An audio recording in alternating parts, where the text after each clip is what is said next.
Olá, CD concurseira, olá, CD concurseiro. Agora a gente vai falar sobre os quizzes da semana 29. Nesses quizzes a gente vai abordar a Banca Publi Consult. Então, quem vai prestar o concurso de Jacareí, fica de olho aí nesses vídeos que você vai ter um direcionamento para esse concurso de Jacareí. Então, a gente pegou questões de concursos anteriores da Banca Publi Consult e vamos discutir alguma dessas questões para direcionar esse estudo para vocês. Então, começar aqui, né, a respeito dessas questões. E essa primeira questão é o quiz de número 874. Nesse quiz do concurso de Capivari de 2015, a gente vai falar o que foi questionado. Paciente com 17 anos de idade se queixa de mau hálito, dor gengival, gosto metálico e sangramento. Clinicamente, observa-se necrose e ulceração interproximal e pseudomembrana fibrinosa. O diagnóstico é. Essa questão é uma questão clássica em relação ao diagnóstico em periodontia. Não é uma questão difícil, ainda mais porque ele questionou, né, dentro das alternativas, ele coloca o nome clássico dessa patologia. E aí fica bem tranquilo. Em algumas bancas, eles podem pedir sinônimos dessa alteração. E aí pode complicar um pouco, porque a gente tem na cabeça, muito fácil, muito simples, os nomes clássicos. E os nomes, as sinonímias que são complicados. Depois eu vou falar um pouquinho dessas sinonímias para que você, se cair uma questão falando, abordando as sinonímias, você não tenha dificuldade. E aí que está, na verdade, eu considero a maior dificuldade quando aborda esse assunto. Alternativa A, gengivite ulcerativa necrosante aguda. B, gengivoestomatite herpética. C, periodontite juvenil localizada. E D, gengivite descamativa. Um fator também bastante importante, quando a gente fala a respeito dessas questões de diagnóstico, é que elas abordam uma classificação antiga. Em 2018, houve uma alteração em relação à classificação das doenças periodontais pela Academia Americana de Periodontologia, e essa nova classificação poucas bancas utilizam. Ano passado, a gente teve a oportunidade de fazer um curso em Florianópolis, e nesse concurso de Florianópolis estava descrito no edital que seria abordado a nova classificação das doenças periodontais.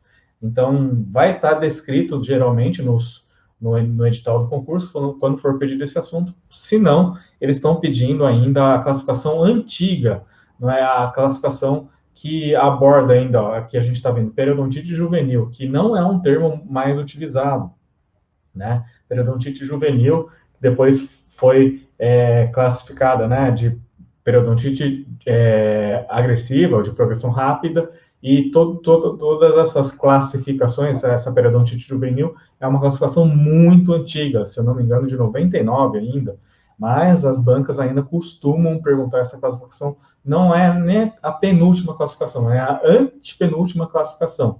Então é importante que você saiba, você que vem estudando as novas classificações, eu aprendi ainda como periodontite juvenil, periodontite do adulto, então essas denominações mais antigas, né? Mas atualmente existem novas classificações. A última de 2018 ainda não é muito questionada se você estiver estudando essa para concursos, essa nova classificação ainda não é muito questionada, mas se você vir, né, no edital, é importante que você estude. Então, quando fala, né, que o paciente tem essa questão de necrose, mau hálito, dor gengival, gosto metálico e sangramento, é muito característico de uma dessas alternativas, que é justamente a alternativa A, gengivite ulcerativa necrosante aguda. Então, essa é a alternativa, ou a famosa GUNA. Antigamente a gente chamava de GUNA. Hoje em dia, nas novas classificações, só fala da gengivite ulcerativa necrosante. Não foi suprimida a palavra aguda, então a gente fala de GUN.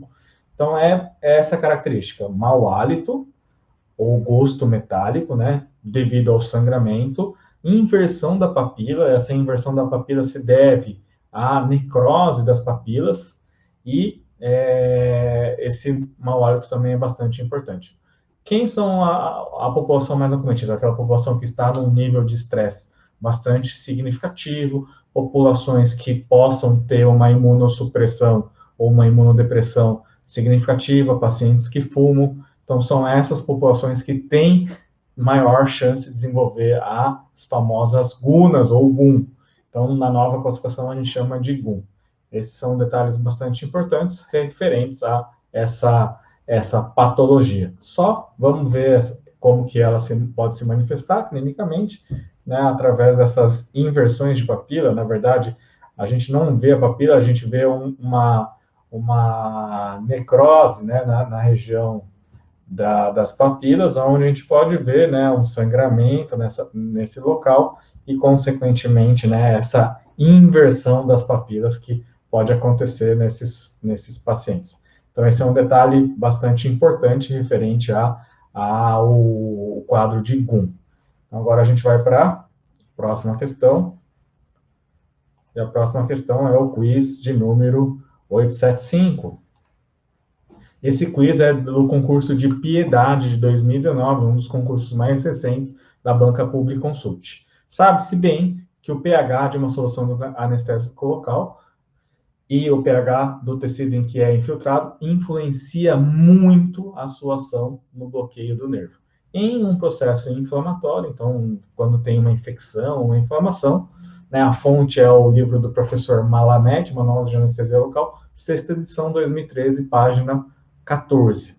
A basicidade do tecido diminui a eficácia do anestésico local. B, a basicidade do tecido aumenta a eficácia do tecido do anestésico local. C, a acidificação do tecido diminui a eficácia do anestésico local. E D, a acidificação do tecido não altera a eficácia do anestésico local. A gente sabe, vocês devem lembrar da aula de anestesiologia, que é clássico isso, essa questão de, num tecido inflamado, num tecido infeccionado, devido a uma diminuição do pH. Quando a gente fala de diminuição do pH, existe uma acidificação, consequentemente, há uma diminuição da eficácia desse anestésico local. Por quê?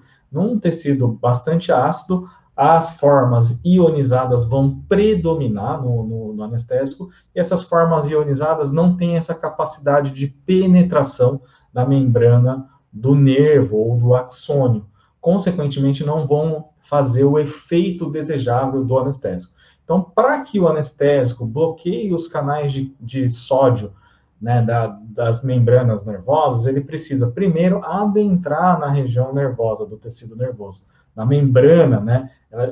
Não pode ele estar na parte extracelular do nervo, e sim ele tem que adentrar essa membrana celular do nervo. Assim que ele adentra na forma não ionizada, ele adentrando, ele vai se ionizar e, consequentemente, vai fazer o seu efeito, que é fazer o bloqueio do canal de sódio. Mas, para que ele penetre, ele tem que estar numa forma não ionizada. Quando ele está num ambiente ácido, que é o que acontece nos tecidos inflamados, consequentemente, ele não consegue fazer essa penetração, consequentemente e seguidamente, ele não vai fazer o seu efeito desejável, que é diminuir, né, ou eliminar aquela propagação do estímulo nervoso. Então, essa é uma pergunta simples, uma pergunta que não gera grandes dificuldades, porque a gente lembra, né, das aulas de anestesia, um tecido inflamado, por que esse tecido inflamado ele não tem uma ação do anestésico? Muito por conta dessa questão do anestésico não poder penetrar nas fibras nervosas e, assim, por consequência, não exercer o seu efeito, né, de despolarização. Então, isso é uma pergunta clássica, uma pergunta que não gera grandes dificuldades, mas você não pode perder uma pergunta dessa aí também. Então, agora a gente vai para o próximo quiz. O próximo quiz é um quiz de número 876. Esse quiz 876, também da Banca Publi Consult, concurso de Promissão 2018. Esse quiz questiona o bisel do ângulo cavo superficial. Ângulo cavo superficial seria aquele ângulo, né, mais superficial da cavidade. É o ângulo que tem, a gente, por exemplo, a gente fala da superfície oclusal, é aquele ângulo que faz, né, divisa com a área oclusal. Ou na região vestibular, é aquele ângulo vestibular mesmo, né, que é entre a cavidade e a superfície vestibular, é utilizado para os preparos cavitários para restauração anterior das classes abaixo identificadas, exceto a da alternativa. Aqui um detalhe também, uma pergunta bem simples, porque ele fala dessa questão dos ângulos, cálculo superficial, que a gente pode ter um pouco de dúvida, assim, mas a dica, né, nessa resposta para essa questão é que ele fala que é utilizado nos preparos cavitários para restauração anterior das classes abaixo identificadas, restauração anterior. Isso matou praticamente a questão. Quando a gente fala das classificações das cavidades de Black, né, que são aquelas classificações clássicas, né, classe 1, 2, 3, 4 e 5, depois a gente lembra que tem algumas outras classificações que foram adicionadas posteriormente a Black, mas quando a gente fala de dentes anteriores, né, restauração anterior, a gente já elimina, consequentemente, a alternativa A, que é classe 2, porque classe 2 refere-se à parte proximal dos dentes posteriores, pré-molares e molares. Então, esse é um detalhe bastante importante.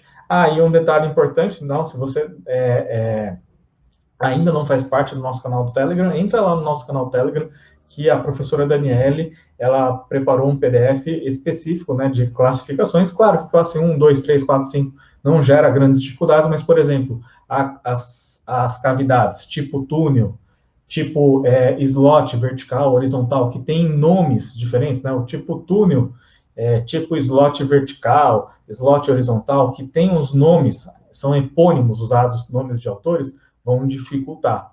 Então, é nessas situações que vai fazer diferença. Classe 2, 3, 4, 5, 1 também não gera grande dificuldade, mas classe 6 também, por exemplo, já geraria um pouco de dificuldade, porque não é a classificação de Black clássica. Então, se você não faz parte lá do nosso canal Telegram, depois pede aqui, vocês mandem uma mensagem aqui para a gente, no YouTube mesmo, a gente vai enviar para vocês, ou no Facebook, se você estiver assistindo no Facebook ou no Instagram, a gente envia para vocês o link do nosso canal Telegram para você acessar. Lá a gente postou o PDF, inclusive hoje mesmo, né, da professora Daniele, e a gente teve uma live, né, no Instagram na semana passada referente às classificações das cavidades. Como eu falei, as clássicas não geram dificuldades, mas essas incorporações, né, que foram novos tipos de cavidades, são cavidades que geram dificuldade, principalmente quando envolvem nome de autores, né? E aí realmente gera dificuldade e pode fazer total diferença. É o que a gente estava falando lá na live, quando a gente conversou com a professora Daniela, que são os detalhes. Esses detalhes que vão fazer a diferença na hora de passar ou não passar num concurso. Detalhes bem simples, né? Mas que fazem toda a diferença. Agora a gente vai para o quiz de número 877, também Banca Publi Consult, promissão. Compete a auxiliar em saúde bucal, sempre sob a supervisão do cirurgião dentista ou do TSB, as atividades abaixo descritas, com exceção do que está na seguinte alternativa, aonde você vai encontrar essa resposta na fonte Consolidação das Normas para Procedimentos nos Conselhos de Odontologia, resolução CFO número 63, 2005. Página 12. Isso é um detalhe bastante importante da Banca Publi Consult, que eles sempre colocam a fonte, inclusive a página, o que facilita, né, a nossa consulta até para uma eventual, por exemplo, um eventual recurso que a gente não concorde com a resposta. É claro que a gente tem que procurar exatamente nessa fonte, e se a gente encontrar alguma resposta inconsistente com o que essa referência que eles deram, aí, consequentemente, a gente pode entrar com o recurso. Agora, como ele citou a fonte, não podemos usar outra referência para entrar com recurso. Então, né, nesse tipo de questão, é bem claro, é bem descrito a fonte que ele utilizou, e se a gente não concorda com essa alternativa, ou com alternativas de outras questões das quais foi abordada a fonte, a gente não tem como entrar com recurso, porque ele realmente deu exatamente no enunciado a fonte que foi utilizada. Então, esse é um detalhe importante também desse concurso da Banca Publi Consult.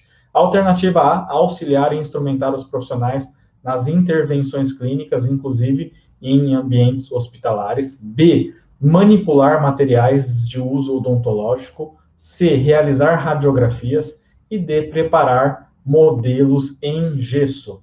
Então, o que o auxiliar não pode fazer? Ele não pode fazer, nesse caso, é realizar radiografias, a alternativa C. As outras três são atribuições do ASB, sempre supervisionados pelo cirurgião dentista ou pelo TSB. Então, vamos ver essa consolidação das normas para procedimentos nos conselhos de odontologia, número 63 de 2005. No artigo 20, se refere, né, compete ao ASB, sempre sob a supervisão do CD ou do TSB, alternativa A, organizar e executar atividades de higiene bucal, ele é a atribuição do ASB, processar filme radiográfico, então, ele não pode realizar, né, como que era a alternativa, radiografias, mas ele pode, sim, processar filmes radiográficos, isso estava já no inciso B desse artigo 20. Pode preparar o paciente para o atendimento, auxiliar e instrumentar os profissionais nas intervenções clínicas, inclusive em ambientes hospitalares, isso era uma das alternativas. Manipular materiais de uso odontológico também era uma das alternativas. Selecionar moldeiras, todas esses procedimentos são procedimentos que são reversíveis. Preparar modelos em gesso, registrar dados e participar da análise de informações relacionadas ao controle administrativo em saúde bucal, por exemplo, preencher ficha, executar limpeza, asepsia, desinfecção e esterilização do instrumental, equipamentos odontológicos do ambiente de trabalho, realizar o acolhimento do paciente nos serviços de saúde bucal, aplicar medidas de biossegurança no armazenamento, transporte, manuseio e descarte dos produtos e resíduos odontológicos. L, desenvolver ações de promoção de saúde e prevenção de riscos ambientais e sanitários. M, realizar em equipe levantamento de necessidades em saúde bucal. E N, adotar medidas de biossegurança visando o controle de infecção. Então, todas essas são atribuições do ASB, né? Sempre sob supervisão do CD e do TSB. Então, essa é uma pergunta, não era uma pergunta tão complicada, porque, né, se você lembrar que o ASB, ele pode revelar, né, pode processar a radiografia, mas ele não pode realizar a radiografia, então é um adendo para você que vai prestar esse concurso de Jacareí. Então, o próximo quiz, a gente vai falar do quiz de número 878, Banca Public Consult, concurso de Votorantim 2019. O procedimento anestésico para o segundo pré-molar superior, ele deve bloquear qual nervo? Alternativa A, lingual, B, zigomático, C, alveolar superior anterior e D, alveolar superior médio. Inclusive, quem acompanha a gente publicou uma questão muito parecida no concurso do Exército, tanto lá no Instagram quanto também lá no nosso Facebook. Claro que a gente, teoricamente, poderia ter duas alternativas corretas nessa questão aí, tanto o superior anterior quanto o superior médio. Mas como a gente tem essas duas alternativas, obviamente a gente vai escolher a alternativa que tecnicamente, provavelmente, é o que a banca escolheu. E nesse caso, como gabarito oficial, ele escolheu a alternativa D, alveolar superior médio. A gente vai ver, estatisticamente, nem toda a população tem esse tipo de nervo, né? Esse nervo alveolar superior médio, né? É uma porcentagem abaixo de 30% que tem a presença desse nervo alveolar superior médio. Então, aqui só, né, na verdade, é um slide do professor Denis, né, o professor que faz parte da nossa equipe da CD Concursos, ele colocou, né, que no caso, para o bloqueio desse nervo, ele está presente em 28% da população. E, claro, que nessa situação, né, quando ele está presente em menos de 30% da população, ele é indicado para procedimentos que envolvam os pré-molares, né, no caso, o assunto que foi pedido, né, nessa questão aqui que a gente acabou de ver. Então, agora a gente vai para o próximo quiz, é o quiz de número 879, quiz do concurso de Piedade. O tratamento da estomatite aftosa consiste em: alternativa A, uso de antibiótico azitromicina por 7 dias, B, uso de triamcinolol na hora base, C, uso de amoxicilina por 3 dias e D, uso de pomada de neomicina. É uma pergunta bem simples, né? Uma pergunta que não gera grandes dificuldades, né? Então, esse tipo de pergunta você não pode perder de jeito nenhum. Primeiro, lembrando, né, as aftas, como que elas se manifestam clinicamente na boca do paciente, né? Elas se manifestam principalmente em região de mucosa não queratinizada e se manifestam através de úlceras com halo eritematoso ao seu redor. O que seria esse halo eritematoso ao redor dessa úlcera? É a presença de inflamação. Sempre quando a gente vê uma úlcera, existe sim uma inflamação local. Essa inflamação é uma resposta de defesa inespecífica do nosso organismo, e essa resposta de defesa vai ser importante também para que haja a cicatrização da lesão. Então, é um quadro característico. Existem uma classificação em relação às aftas maiores, aftas menores, aftas herpetiformes. As aftas maiores, acima de meio centímetro, né, acima de 5 milímetros, elas podem demorar mais a cicatrizar, em decorrente ao tamanho da lesão. Claro que nas aftas a cicatrização vai acontecer por segunda intenção, pelo fato de ser uma lesão geralmente de formato ovalar ou formato circular, e para que haja cicatrização, uma aceleração da cicatrização dessas lesões aftosas, o que a gente indica é a prescrição de corticoide. O corticoide, ele vai acelerar o processo cicatricial nessas situações. O corticoide não é um tratamento definitivo para afta, porque você sabe, ele vai acelerar a questão cicatricial. Tem pessoas que têm aftas frequentes, aftas com uma grande frequência. O corticoide vai ajudar a aliviar esse processo, vai acelerar a cicatrização, mas não é um tratamento que vai fazer com que o paciente tenha menos afta.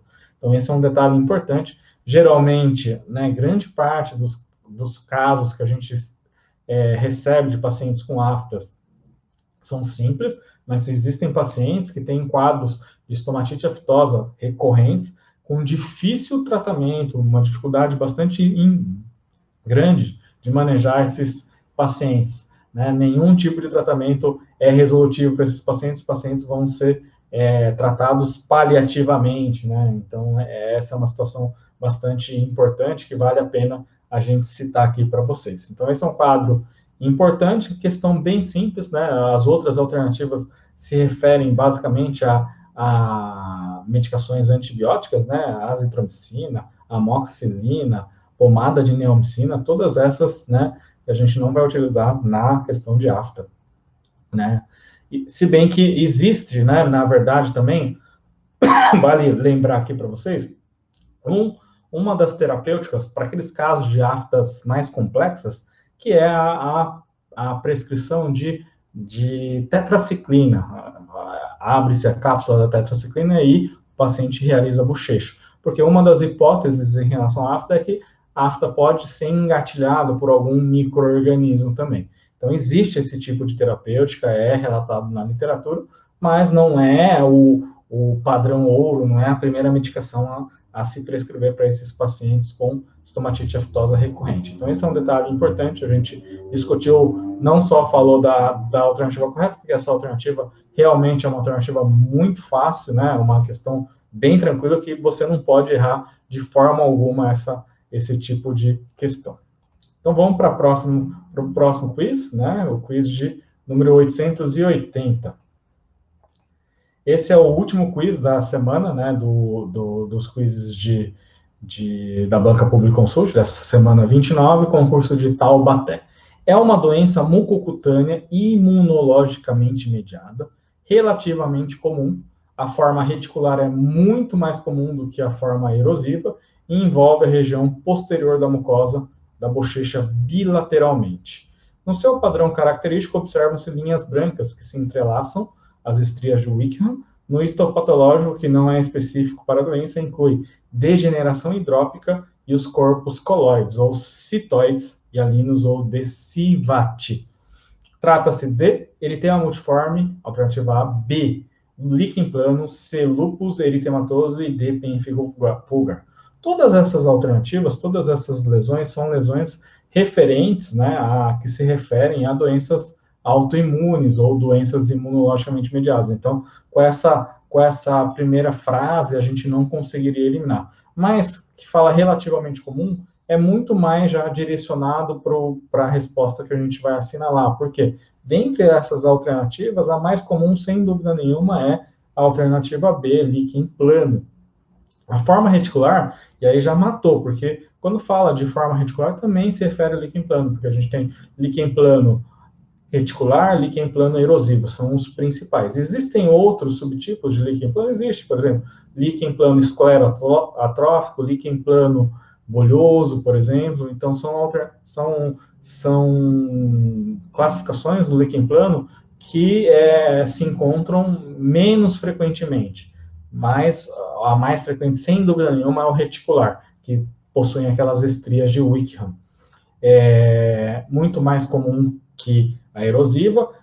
Além de ser mais comum, tem o fato de ser geralmente assintomático. O paciente não vai ter sintomatologia, né? No erosivo diferente. Apesar de falar erosivo, o que a gente vê clinicamente, na verdade, é uma úlcera e envolve a região posterior da mucosa da bochecha bilateralmente, região de mucosa jugal. No seu padrão característico, observa-se essas linhas brancas que se entrelaçam e as estrias de Wickham. No histopatológico, que não é específico para a doença, inclui degeneração hidrópica e os corpos coloides. O que seria essa degeneração hidrópica? Seria a morte celular, né, dessas ceratinócitos ou das células epiteliais, a gente chama de morte celular programada, apoptose, e aí elas vão ter essas características histológicas, né, de corpos citóides ou corpos hialinos ou corpos de CIVAT, que são nada mais do que aqueles queratinócitos que a gente falou, que entraram em apoptose. Então, nesse caso, seria líquen plano. Bastante característico, não é uma questão tão difícil, né, porque ele abordou diversas características do líquen plano.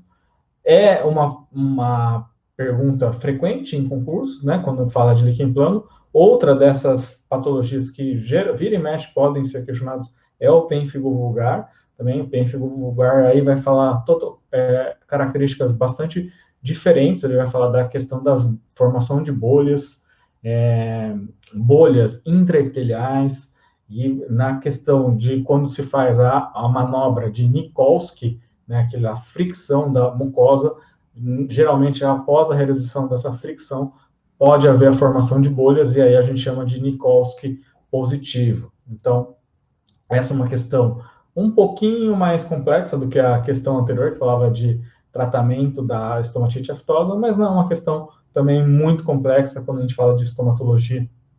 É uma questão mais tranquila, né? Não é uma questão que envolve um conhecimento aprofundado, assim, de estomatologia, mas já pode fazer diferença, porque muitas pessoas, né, quando vem uma questão de diagnóstico, já tem uma dificuldade, já olha a questão com um olhar diferente, com um pouco mais de dificuldade. Então, esse tipo de questão pode sim fazer diferença, né, como a gente falou, mas não é daquelas questões mais difíceis, daquelas questões que vão gerar grandes dificuldades, assim, na hora de responder. Então, aqui a gente, né, falou da semana de número 29 dos quizzes. Foram quizzes que se referiam à banca Publi Consult. Então, se você vai prestar o concurso de Jacareí, é importante rever essas questões, até para você fixar, né, o que foi pedido nesses concursos, das quais a gente abordou as questões. Se você ainda não acompanha nosso site cdconcurso.com, a gente coloca as informações de concursos mais recentes, né? Recentemente saiu o concurso, por exemplo, do Exército, essa semana, concurso que abriram as inscrições no dia 1º de julho, aberto para algumas especialidades, como, por exemplo, periodontia, buco, dentística, endo e ortodontia. Então, essas são as especialidades que foram contempladas nas vagas do Exército.